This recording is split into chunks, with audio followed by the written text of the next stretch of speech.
Assalomu alaykum aziz muxlis. Eron Rossiyaga ballistik raketalar uchun qurilmalar yuboradi.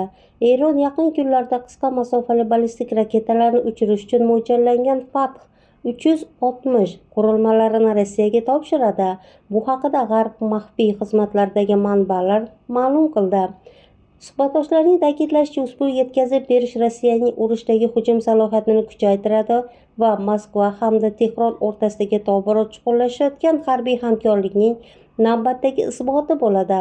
Ma'lumotlarga ko'ra, 2024-yil sentyabr oyida Eron Rossiyaga 9 ta sanksiyaga uchragan Rossiya bayrog'i ostidagi kemalar orqali raketalarni yetkazgan. Biroq o'shanda Fath 360 uchirish qurilmalari yetkazilmagan. G'arbiy razvedka idoralarining bir nechta vakillari hamda mintaqaviy amaldorlar bu qurilmalar topshirilishi muqarrar ekanini ma'lum qilgan. Shu bilan birga ular qo'shimcha tafsilotlarni oshkor qilishdan bosh tortgan. Harbiy tahlilchilarning fikricha, 120 kilometrgacha uchish masofaga ega Fath 360 qurilmalari Rossiya kuchlariga Ukraina pozitsiyalari, chegaraga yaqin aholi punktlari va harbiy obyektlarga zarbalar berishda yangi imkoniyatlarni ochadi. Ularning fikricha, bu Rossiyaga ancha qimmatga tushadigan va uzoq masofali Iskander raketalarini, obyektlarni asrab qolish imkonini beradi.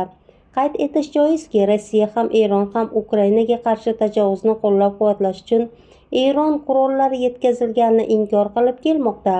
Biroq AQSh, Ukraina va Yevropa Ittifoqi rasmiylari Tehron Moskvaga allaqachon minglab dronlar va artilleriya snaryadlarini yetkazganini da'vo qilmoqda. Kanalimizga obuna bo'lib qoling. Barcha yangi xabarlar bizning kanalimizda.